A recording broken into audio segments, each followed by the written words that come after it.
sugar is the other white powder. It acts in the body in all sorts of nefarious ways to hijack our brain chemistry, our hormones, our metabolism, and more.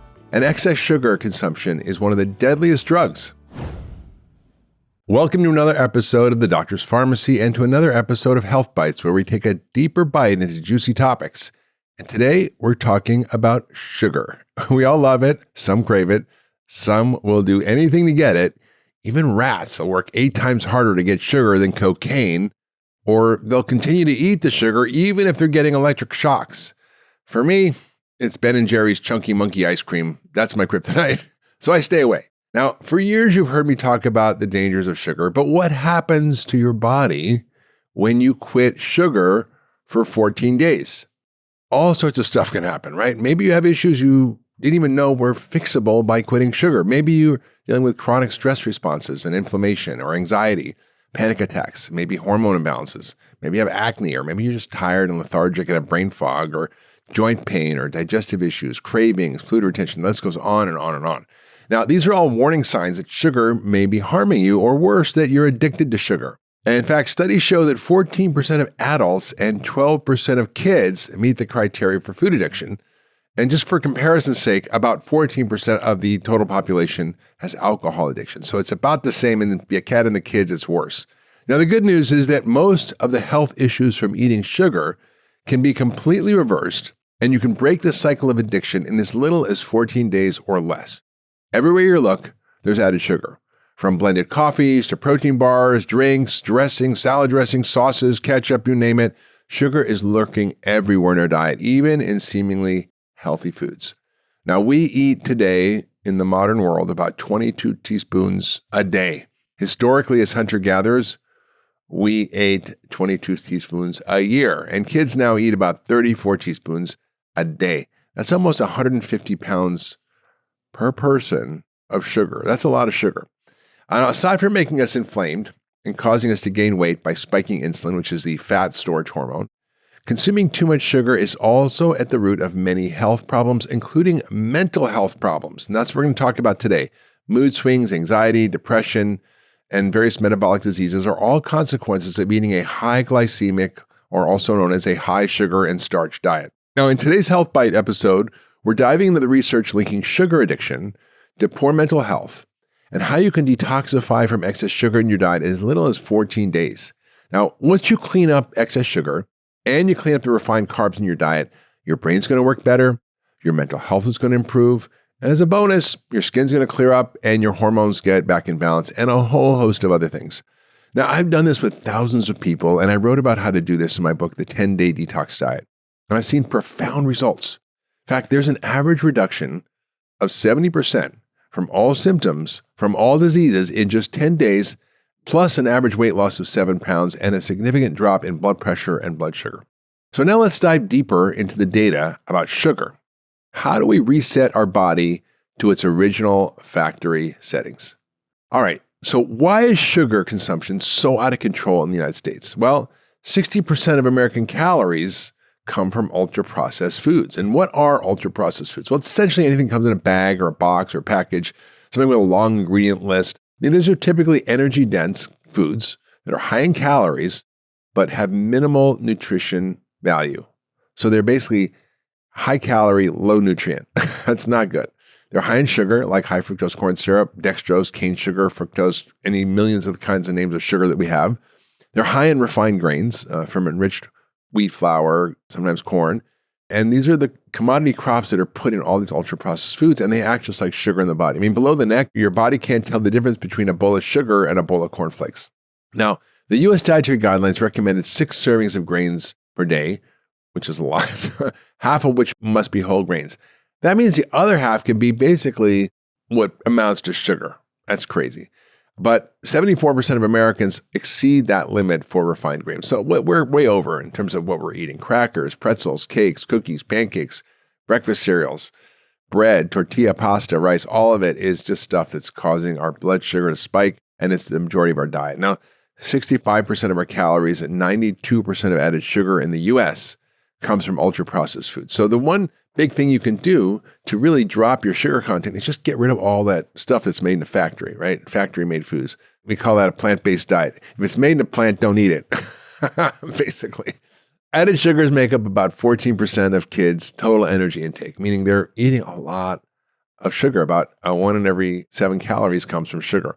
Now, school lunches is another huge issue. I mean, it's crazy that we allow sugar in school lunches. That should not be allowed. And in fact, it's allowed a lot. In a USDA report, 69% of school lunches and 92% of school breakfast, meaning this is food we're feeding our kids in school, funded by the government. They exceed the limit of the 10% total energy intake that's been set by the dietary guidelines for Americans, meaning they're eating way over that. The average American consumes 17 added teaspoons of sugar, or 22. So it's a lot. And sugar-sweetened beverages and coffees and teas actually may contribute up to 40% of the daily intake of added sugar. So think about it. You're going to get a coffee, you're going to get tea, you're having all this stuff you think is okay to drink, but it's not. It's just a sugar bomb. I think Starbucks should just be recognized for what it is. It's a sugar dispensing factory, not a coffee shop.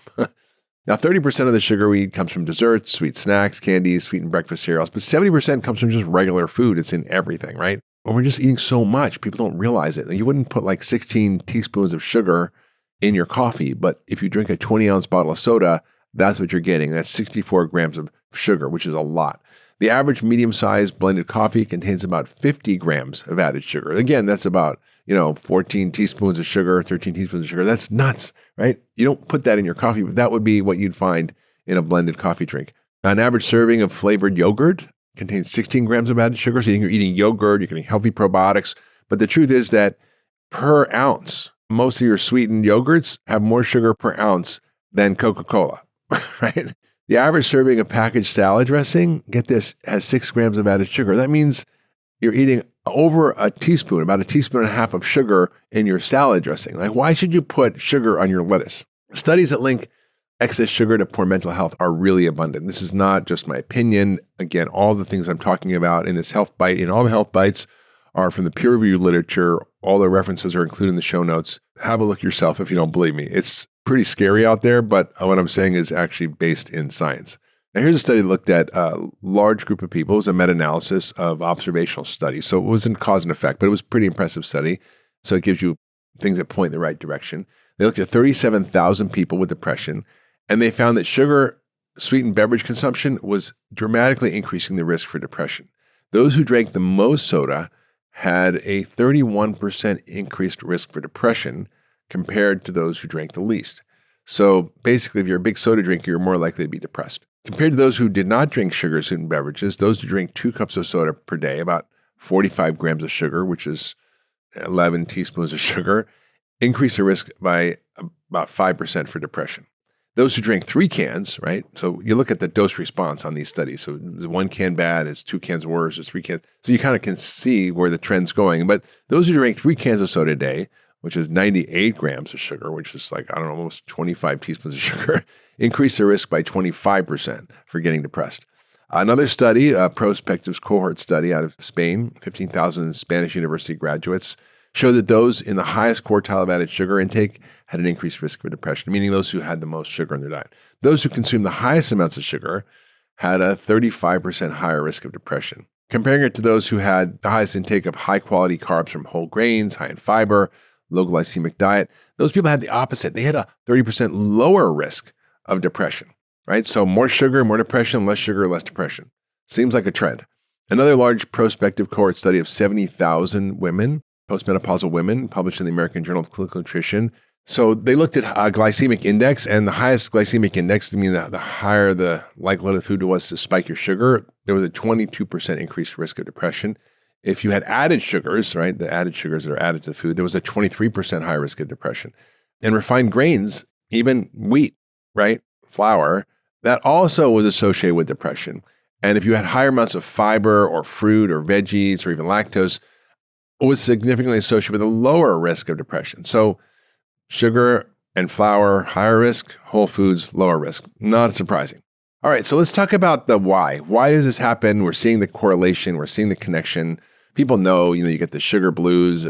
People understand that mood and sugar are very connected, even through their own experience. But what's the science behind how sugar affects our brain health, affects our mood, and obviously other things? But you've heard me talk a lot about other things. But we're going to talk about sugar and the mood and brain function today. So One is you get reactive hypoglycemia, and we'll talk about what that is. But essentially, it's where you get a spike in sugar followed by a spike in insulin that then causes your sugar to crash.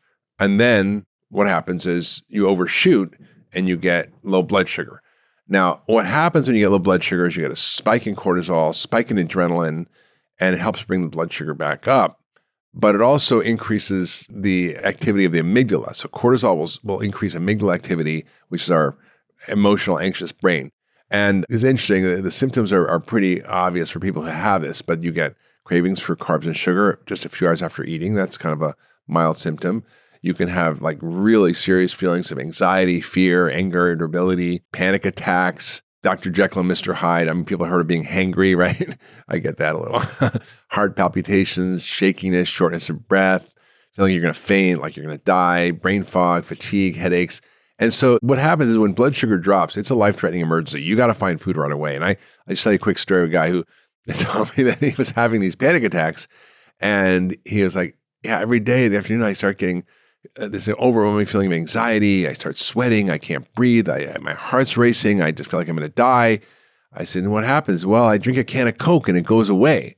Right? So I think, most people don't even connect the dots between what they're doing and how they feel. So now what happens if you continue to do this, you get insulin resistance, right? If you keep having sugar over time, and it'll drive your sugar up, your insulin up, and high levels of insulin resistance has a really significant negative effect on mood and mental health.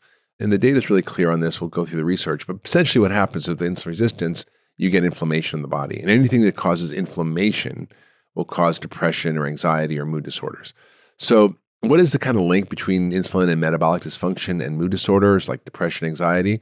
Well, our researchers from Stanford, they looked at a 9-year study over time in the Netherlands, published in the American Journal of Psychiatry, and they found that those who got prediabetes during the first 2 years of the study were more than 2 times as likely to have major depression versus those who had normal blood sugar. So in other words, when they followed people over a long period of time, if you were more likely to have prediabetes, you're going to get more depression, right? So you don't even have to have diabetes.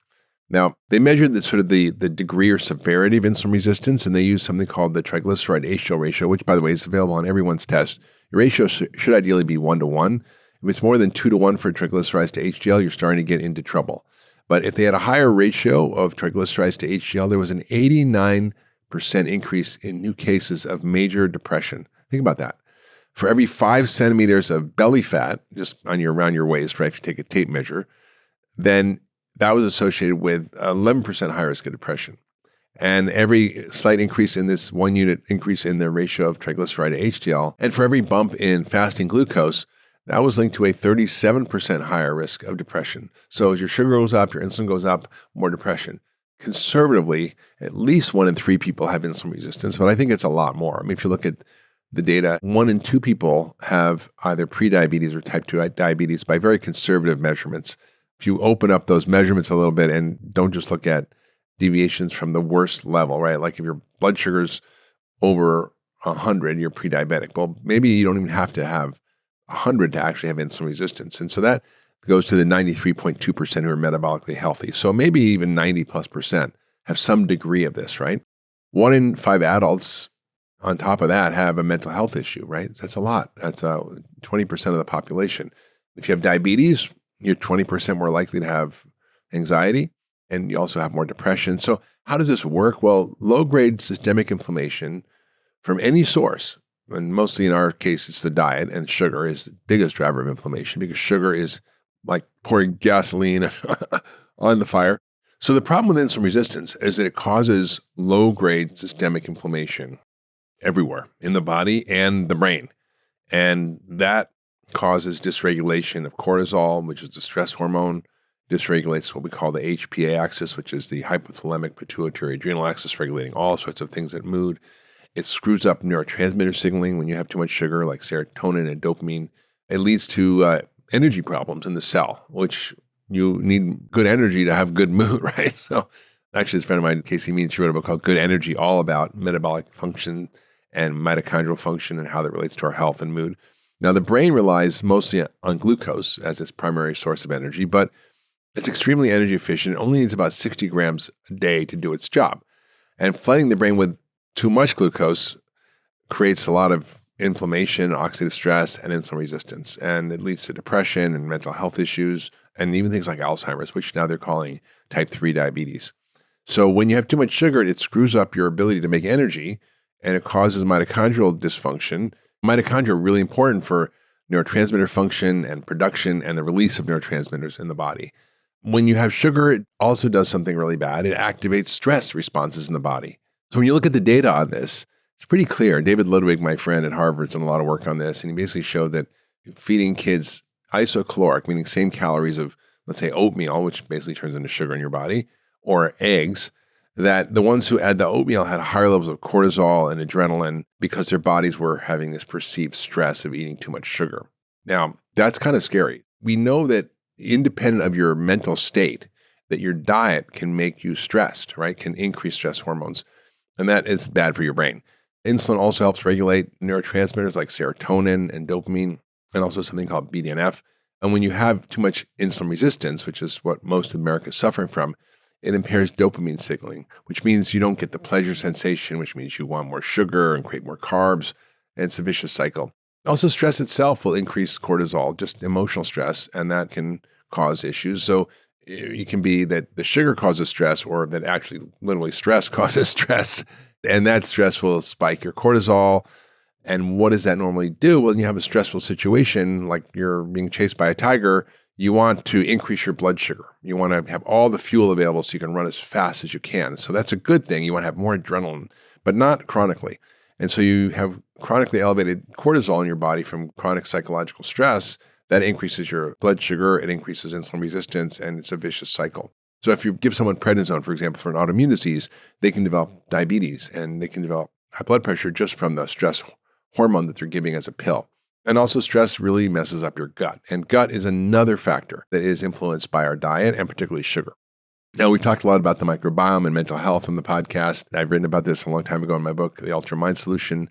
Again, the data has been there for a long time. It's mostly been ignored, but I think I'm glad people are talking about it now. There's a whole department of nutritional psychiatry at Harvard where they're talking about metabolic health and the gut health and mood health. And Uma Naidu's been on the podcast. We'll link to the show notes there. But just to get into this around mood, when you have a high sugar starch diet, it has a really bad impact on your microbiome. So it changes the composition of bacteria in there to be bad bugs. And those bad bugs reduce the abundance of good bugs, which do good things, and the bad bugs do bad things. And that creates inflammation, leaky gut, yeast overgrowth, bacterial overgrowth. All that can lead to mood swings, irritability, depression. There's something called the bacterial endotoxin. So when you have too many bad bugs, it produces the toxins that basically get into your system through a leaky gut, and that triggers your immune system to create an inflammatory response, and that impacts the brain. It also makes you more insulin resistant, so it creates a vicious cycle. So gut health is extremely important for brain health and for mood health. And when you look at the data on this, it's very compelling. Leaky gut, which we used to get laughed at for talking about, is now well recognized, increased intestinal permeability, but it's been linked to things like anxiety, depression, schizophrenia, and lots of other mental illnesses. And it's actually fixable. Okay, so we know that we're all eating too much sugar. We know that sugar is linked to mental health issues. We know that the mechanism is there through inflammation, insulin resistance, and gut dysbiosis and mitochondrial function. Great. Now what? Well, you can do a sugar detox. That's what. You don't have to take my word for it. You don't have to listen to me. Your body's the smartest doctor in the room. It'll tell you what's working, what's not working, and listen to your body. It's very smart. And listen to how you feel. I encourage everybody to do this. It's why I wrote my book, The 10-Day Detox Diet. I think 14 days is a little longer, and I encourage you to do that a little longer just to see what happens. But let's talk about how to do it. The first thing is you've got to get rid of all the flour and sugar, right? Get rid of all the high glycemic foods. Get rid of all the added sugar. Get rid of ultra-processed food. Stop all the refined flours, refined wheat flour, gluten, all those things. Get rid of those. My joke for bread is if you can stand on it, it doesn't smush, you can eat it. I was in Germany and they had these meat slicers in the house. I'm like, what is that for? It says, well, just slice the bread because it's so dense. It's made from whole grains. It's not made from flour. It's made from actual rye and grains. So you have to cut it with a meat slicer, like a deli meat slicer. I encourage also people to get rid of all the liquid sugar calories. Those are the worst. Sugar-sweetened beverages, teas, coffees, energy drinks, you name it, juices, just eliminate all of that. And what do you eat? Well, real whole food. What I've been talking about for years. You can do the 10-day detox, which is a little more extreme, but Essentially, they're blood sugar balancing foods. And the way to do that is start with protein at every meal. A bit, not a huge amount, but about a palm-sized portion, and depending on how big you are, it's a different size, right? If you're Shaquille O'Neal, it's different than if you're Nadia Comaneci, who you probably don't know who that is, but she was a very famous gymnast in the 70s. But she was very little, like 4'11" or 10 or something. But basically, you want to eat a palm-sized portion of protein every meal, usually about 46 ounces. You want to aim to eat about your body weight in grams of protein, depending on how active you are, anywhere from half to 1 gram of protein per ideal body weight. You want to get really good quality protein, so regeneratively raised meats. I use Force of Nature. I love them. You can get bison, elk, venison, even beef. Pasture-raised chickens and eggs. Certain fish can be great. If they're small fish, the smash fish for me is the small salmon, mackerel, anchovies, herring, and sardines. Of course, people don't like those, but it could be good. Also, you want to eat a lot of fiber. Fiber basically is a sponge for sugar. In fact, last night I had shirataki miracle noodles, which were so good. They're essentially made from konjac root. Konjac root is a Japanese food, but it actually has 0 calories and it absorbs all this water, and it slows the absorption of sugar, and you can actually take it as a supplement. It's called PGX, but you can actually just buy the noodles too. So we had these delicious noodles last night. You don't have to feel guilty for eating noodles. So lots of fiber, lots of good fats. Fats are really important because fat also slows the spiking sugar. So olive oil, avocados, nuts and seeds. For breakfast, really important to have fat and protein. If you want to cut your cravings, you cannot start the day with sugar. If you want to detox from sugar, you've got to start the day with protein and fat and no sugar. That's going to set you up from having balanced blood sugar. It's going to avoid the swings that I talked about. It's going to avoid the spikes in insulin. It's going to avoid the hypoglycemia, avoid the cravings. So you'll see. Also, get on slow-burning carbs that are high in fiber and that reduce blood sugar spikes, that are rich in polyphenols, that promote the growth of good gut bacteria. So all the veggies, right? These are what I'm talking about. Broccoli is a carb, right? Asparagus is a carb. Green beans are a carb. Mushrooms are, protein and carbs. And so you can get a lot of foods that are delicious to eat that are high in beneficial compounds that help reduce inflammation, support gut bacteria, help your mitochondria, reduce oxidative stress. And all these foods, what they do is they help in the gut, particularly because they have a lot of benefits, but they increase something called short-chain fatty acids. So when you eat a lot of fiber, you feed the good bugs, right? And it creates a byproduct that is really essential for your health called butyrate, or this is a short-chain fatty acid, and it's very anti-inflammatory. And that gets used by the body as a regulator of all sorts of functions, including cancer. You also want to eat a wide variety of low glycemic plant foods, right? 75% of your plate should be non-starchy, colorful veggies like leafy greens, cauliflower, dandelion greens, Brussels sprouts, asparagus, cabbage, bok choy, broccoli rabe, collards, unlimited. You can eat as much as you want. So if you want 5 pounds of broccoli, go ahead. Low glycemic fruit is fine. Berries, cherries, blackberries, raspberries, cranberries, that's fine. Stone fruit can be helpful. No more than a few pieces a day of apples and pears. Lots of whole grains that can be good. So you have to be careful about what you're eating, but you want the low glycemic, phytonutrient-rich grains. I love black rice, for example, red rice, quinoa, buckwheat, teff. All these are great. Certain legumes can be helpful. Lentils, chickpeas, split peas, edamame, azuki beans, black navy beans, lupini beans. All these can be part of your healthy diet. If you want to really go extreme on the blood sugar stuff, you can cut out grains and beans for the first few weeks, but you don't have to. But I would for sure cut out gluten. Lots of fats. So 1 or 2 servings of healthy fats. You can pour olive oil, coconut oil, ghee, macadamia nut oil, olives, avocados, fatty fish, lots of nuts and seeds, flax seeds, chia seeds, hemp seeds, hazelnuts, walnuts, cashews, pecans, all that's fine. It's really essential. Nuts are really great for you and also help you feel full, and it's a great snack. Limit starchy vegetables. So you can have some, but don't be eating sweet potatoes all the time or tons of potatoes and so forth. Eat your foods in the right order, right, to lower the glycemic load. So if you have protein and fat before the carbs, it slows the absorption and you don't end up getting these spikes. Don't eat carbs alone, right? So for example, if you're eating an apple, throw a little nut butter on there, or a handful of nuts. Or if you have sweet potato, make sure you have it with, say, a piece of chicken or non-starchy veggies. So you sort of create a mixture of the meal. It's called the glycemic load, basically how the overall composition of the meal affects your blood sugar. So you can offset effects of some carbs by eating them in the right order or with protein and fat. Lots of spices are good too. Cinnamon is amazing. That helps blood sugar, green tea. And also supplements can be really important. So a high quality multivitamin and mineral, vitamin D, omega-3 fats, and certain things are really important for blood sugar like lipoic acid, but B vitamins. Certain herbs are great that I use. Cinnamon, green tea, chromium minerals like magnesium. Also great. Fenugreek has been used a lot in Ayurvedic medicine, great for blood sugar. Exercise, obviously, I'm going to always talk about that, but resistance and aerobic exercise, about 150 minutes a week. Muscle is critical and improves insulin sensitivity. Here's a simple hack is take a half an hour walk or even 15 minutes after eating your dinner. It's going to dramatically blunt the sugar spikes and insulin. So your body's going to suck that up. Sleep also really important. We know that lack of sleep causes more sugar cravings, more carb cravings. I've had it. I felt that. I used to work at the ER in Mercy Hospital in Springfield, Massachusetts, and I would sometimes get the night shift, and it was 2 a.m. The only thing open was McDonald's, and I would go in and get the sort of apple turnover because it was the only thing that you could get. I mean, I didn't want a burger, and I'd crave the carbs. I felt it. I knew it, even though I knew better. Really important to get enough sleep. So try to set a regular bedtime, stick to it. Try not to eat at least 3 hours before bed. Get rid of all late night snacking. Give yourself at least a 12-hour overnight fast. So dinner at 6, eat breakfast at 6, or if you want to do 14, you can eat breakfast at 8 if you eat dinner at 6. So it's not that hard, but giving yourself that break will help improve your insulin sensitivity. What else can you do to help your sugar and manage it? Well, get your stress under control. And it's more like what up here. Stress is defined as the real or imagined threat to your body or your ego. So it could be a real threat to your body, like a lion chasing you, or it could be an imagined threat to your ego, like you think your wife is an hour late coming back from something and you think she's having an affair or something. So that could be totally fabricated in your head, but the end result in your body is the same. And these chronic levels of stress we all have are really driving a lot of health issues, including insulin resistance, diabetes, and depression, anxiety, and much more. So how do you do that? Well, you kind of have to actively reduce stress, exercise, journaling, meditation, yoga. All this helps. I've got this new app I use called Newcom. It uses binaural beats. So I put on my headphones, I go into a zone and kind of go into a deep state of relaxation. So there's lots of ways to do it. No magic to it, but you just have to find what works for you. So lastly, I just kind of want to summarize by saying we know that sugar plays a big role in our mood and our health. We know how much sugar we're eating.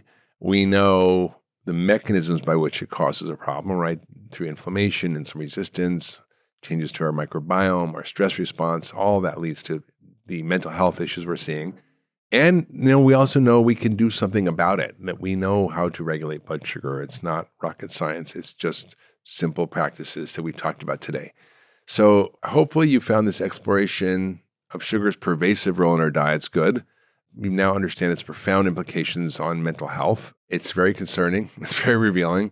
And based on the evidence that we shared today, it's really clear that the pervasiveness of sugar in our diets is not just about our physical health and diabetes and weight, but it's really linked to our mental well-being.